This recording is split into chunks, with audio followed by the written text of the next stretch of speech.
240వ రోజు దేవుని యొక్క వాక్యాన్ని చదువుకుందాం. దానియేలు గ్రంథము 3వ అధ్యాయము. రాజగు నెబుకద్నెజరు బంగారు ప్రతిమ ఒకటి చేయించి బబులోను దేశంలోని దూరాయను మైదానములో దాని నిలవబెట్టించెను. అది 60 మూరల ఎత్తును 6 మూరల వెడల్పునై ఉండెను.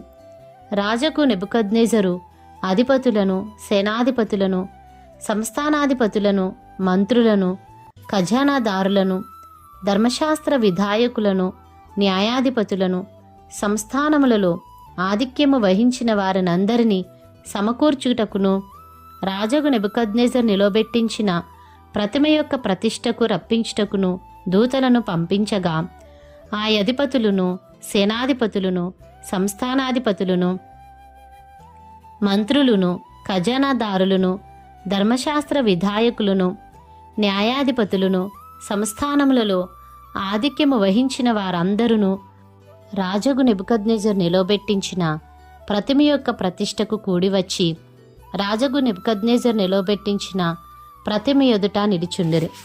ఇట్లుండగా ఒక దూత చాటించినది ఏమనగా, జనులారా, దేశస్థులారా, ఆయా భాషలు మాట్లాడు వారలారా, మీకు ఆజ్ఞ ఇచ్చుచున్నాను.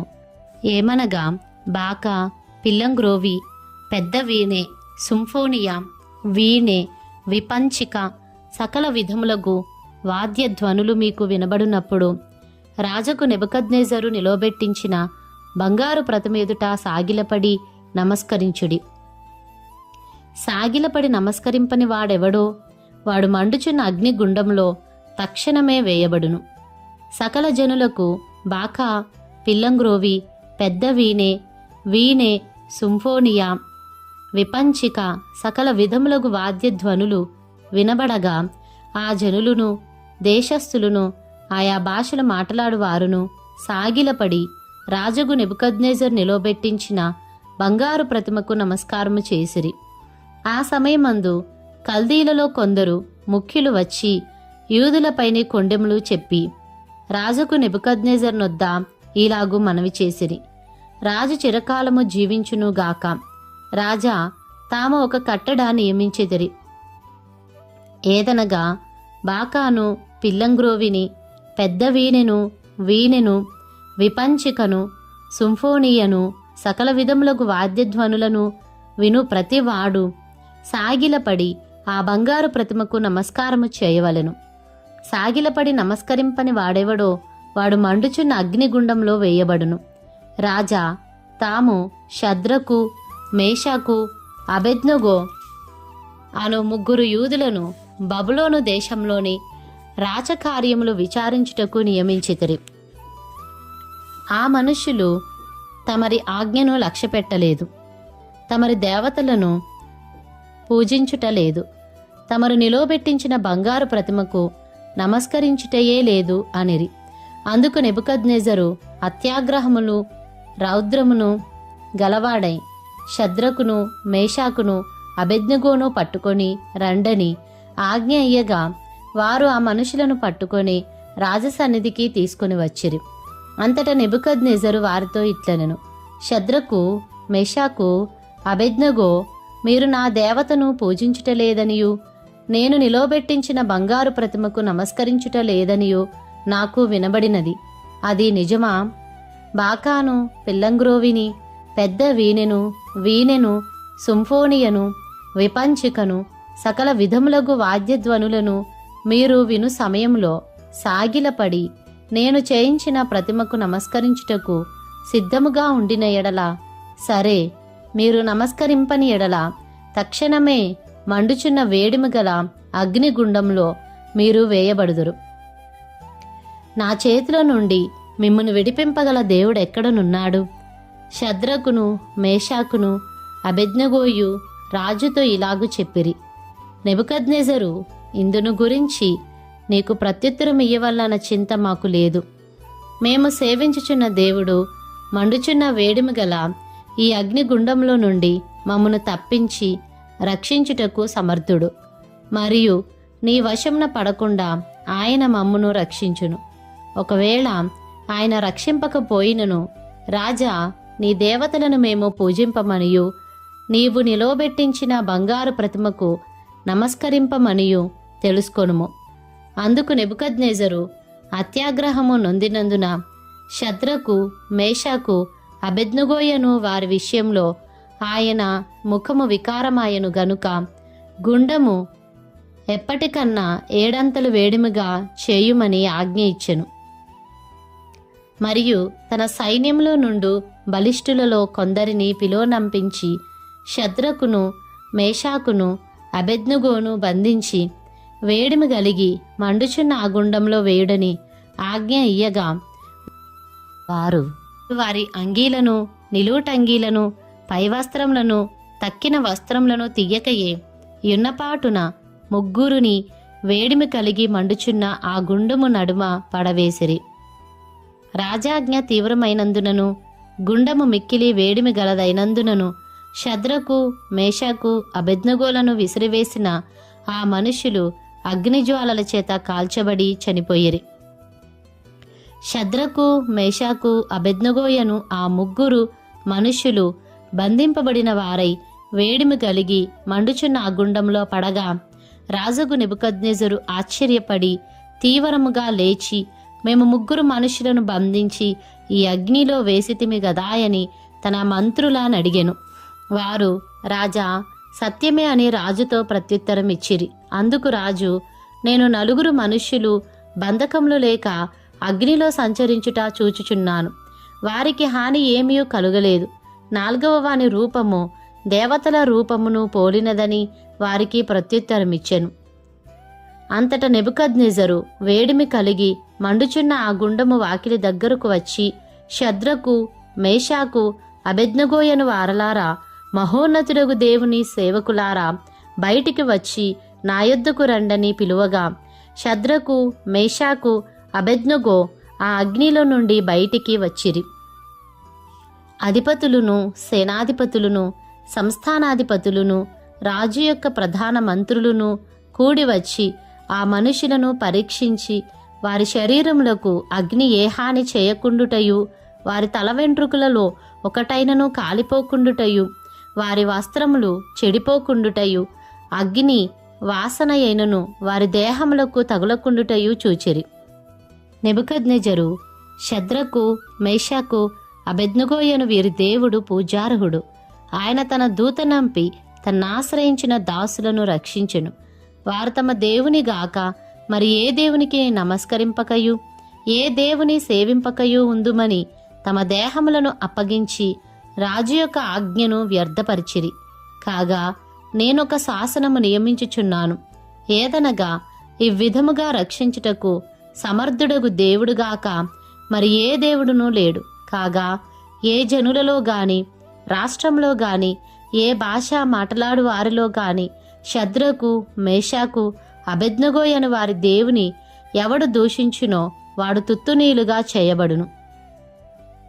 వాని ఇల్లు ఎప్పుడునూ పెంటకుప్పగా ఉండుననెను. అంతట నుండి రాజు శద్రకు, మేషాకు, అబేద్నెగోయను వారిని బబులోను సంస్థానములో హెచ్చించెను. దానియేలు గ్రంథము 4వ అధ్యాయము. రాజుకు నెబుకద్నెజరు లోకమంతటా నివసించు సకల జనులకును, దేశస్థులకును, ఆయా భాషలు మాట్లాడు వారికిని ఈలాగు సెలవిచ్చుచున్నాడు. మీకు క్షేమాభివృద్ధి కలుగునుగాక. మహోన్నతుడు దేవుడు నా ఎడల చేసిన అద్భుతములను, సూచక క్రియలను మీకు తెలియజేయటకు నాకు మనసు కలిగెను. ఆయన సూచక క్రియలు ఎంతో బ్రహ్మాండమైనవి, ఆయన అద్భుతములు ఎంతో ఘనమైనవి. ఆయన రాజ్యము శాశ్వత రాజ్యము, ఆయన ఆధిపత్యము తరతరములు నిలుచుచున్నది. నెబుకద్నెజరును నేను నా ఇంట విశ్రాంతియు, నా నగరమందు క్షేమమును గలవాడనయుండి యొక్క కలకంటిని. అది నాకు భయము కలుగజేసెను. నేను నా పడక మీద పరుండి ఉండగా నా మనసున పుట్టిన తలంపులు నన్ను కలతపెట్టెను. కావున ఆ స్వప్న భావము నాకు తెలియజేయుటకై బబులోను జ్ఞానులనందరినీ నా ఎదుటకి పిలువనంపవలనని ఆజ్ఞ నేనిచ్చితిని.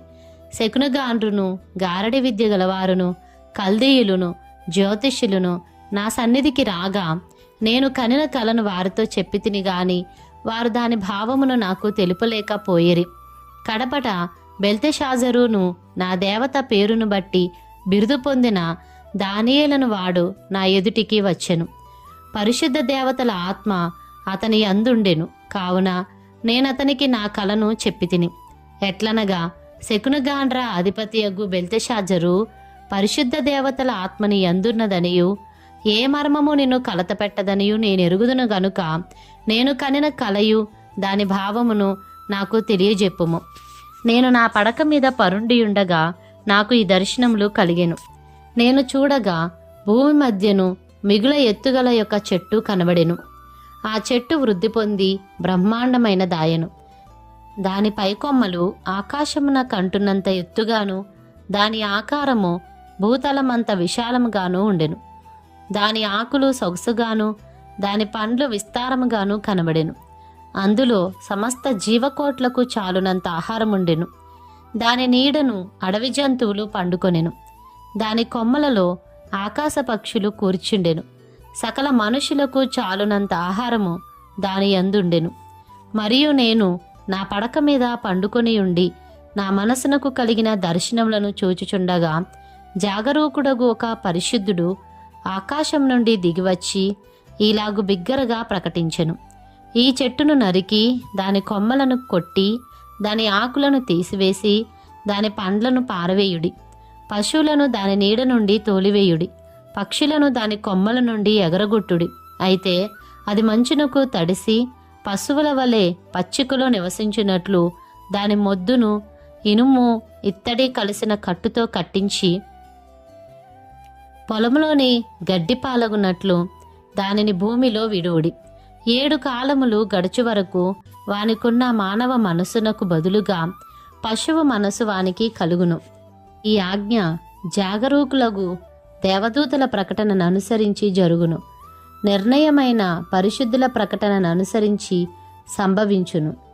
మహోన్నతుడు దేవుడు మానవుల రాజ్యముపైని అధికారి అయ్యుండి తానెవరికి అనుగ్రహింప నిశ్చయించునో వానికి అనుగ్రహించుననియు ఆయా రాజ్యము పైన అత్యల్ప మనుషులను ఆయన నియమించుచున్నాడనియు మనుషులందరూ తెలుసుకొనున్నట్లు ఈలాగు జరుగును.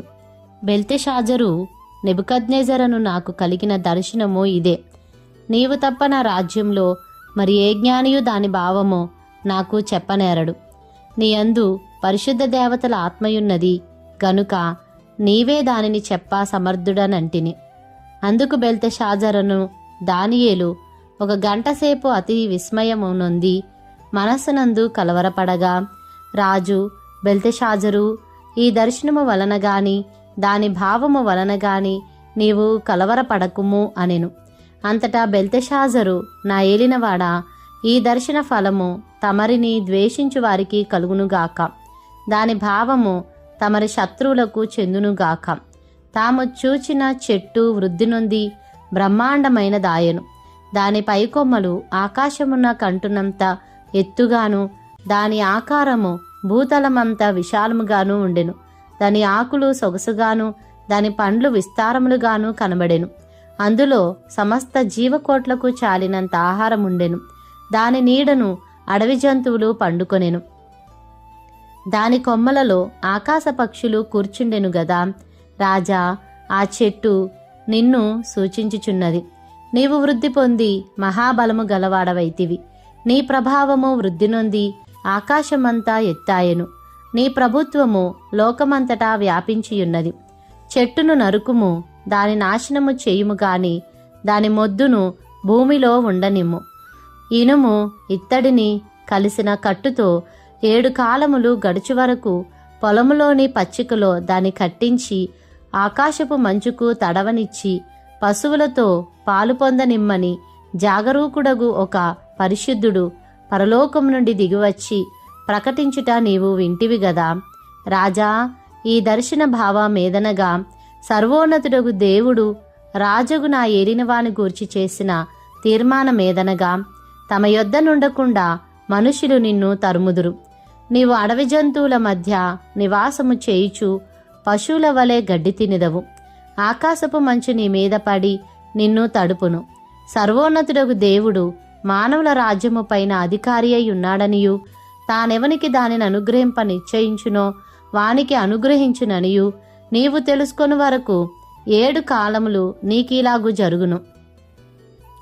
చెట్టు యొక్క మొద్దునుండనీయుడని వారు చెప్పిరి గదా, దానివలన సర్వోన్నతుడు అధికారి అని నీవు తెలుసుకొనిన మీదట నీ రాజ్యము నీకు మరలా ఖాయముగా వచ్చునని తెలుసుకోము. రాజా, నా యోచన నీ దృష్టికి అంగీకారమగునుగాక. ఒకవేళ నీవు నీ పాపములు మాని నీతి న్యాయములను అనుసరించి నీవు బాధపెట్టిన వారి యందు కరుణ చూపిన ఎడల నీకున్న క్షేమము నీకిక మీదట నుండునని దానియేలు ప్రత్యుత్తరమిచ్చెను. పైన చెప్పినదంతయు రాజుగు నెబుకద్నెజరునకు సంభవించెను. 12 నెలలు గడిచిన పిమ్మట అతడు తన రాజధానియగు బబులోనులోని నగరనందు సంచరించుచుండగా రాజు, బబులోనను ఈ మహా విశాల పట్టణము నా బలాధికారమును నా ప్రభావ ఘనతను కనుపరుచుటకై నా రాజధాని నగరముగా నేను కట్టించినది కాదాయని తనలో తాననుకొనెను. రాజు నోట ఈ మాటయుండగా ఆకాశం నుండి ఒక శబ్దము వచ్చెను. ఏదనగా, రాజగు నెబుకద్నెజరు, ఇదే నీకు ప్రకటన. నీ రాజ్యము నీ యొద్ద నుండి తొలగిపోయెను. తమ యొద్ద నుండి మనుషులు నిన్ను తరిమెదరు. నీవు అడవి జంతువుల మధ్య నివాసము చేయుచు పశువుల వలె గడ్డి మేసెదవు. సర్వోన్నతుడగు దేవుడు మానవుల రాజ్యము పైన అధికారి అయ్యుండి తానెవనికి దానిని అనుగ్రహింప నిశ్చయించునో వానికి అనుగ్రహించునని నీవు తెలుసుకొని వరకు 7 కాలములు నీకీలాగు జరుగునని చెప్పెను. ఆ గడియలోనే అలాగున నెబుకద్నెజరునకు సంభవించెను. మానవులలో నుండి అతని తరిమిరి. అతడు పశువుల వలె గడ్డి మేసెను. ఆకాశపు మంచు అతని దేహమును తడపగా అతని తల వెంట్రుకలు పక్షిరాజు రెక్కల ఈకెల వంటివియు అతని గోళ్ళు పక్షుల గోళ్ల వంటివియు నాయెను. ఆ కాలము గడిచిన పిమ్మట నెబుకద్నెజరను నేను మరలా మానవ బుద్ధి గలవాడనే నా కండ్లు ఆకాశము తట్టు ఎత్తి చిరంజీవియు సర్వోన్నతుడు నగు దేవుని స్తోత్రము చేసి ఘనపరిచి స్తుతించితిని. ఆయన ఆధిపత్యము చిరకాలము వరకు, ఆయన రాజ్యము తరతరములకు నున్నవి. భూనివాసులు అందరూ ఆయన దృష్టికి ఎన్నికకు రానివారు. ఆయన పరలోక సేన ఎడలను భూనివాసుల ఎడలను తన చిత్తము చొప్పున జరిగించువాడు. ఆయన చేయి పట్టుకొని నీవేమి చేయుచున్నావని ఆయనతో చెప్పుటకు ఎవడునూ సమర్థుడు కాడు. ఆ సమయమందు నా బుద్ధి మరలా నాకు వచ్చెను. రాజ్య సంబంధమగు ప్రభావమును నా ఘనతయు నా తేజస్సును నాకు కలిగెను. నా మంత్రులను నా క్రింది అధిపతులను నా యొద్ద ఆలోచన చేయవచ్చిరి. నా రాజ్యం నాకు స్థిరపడగా నేను మరి ఎక్కువ ఘనత నొందితిని. ఈలాగు నెబుకద్నెజరను నేను పరలోకపు రాజు యొక్క కార్యములన్నీయు సత్యములను ఆయన మార్గములు న్యాయములునై ఉన్నవనియు గర్వముతో నటించు వారిని ఆయన అనపశక్తుడనియు ఆయనను స్తుతించుచు కొనియాడుచు గణపరచుచూనున్నాను.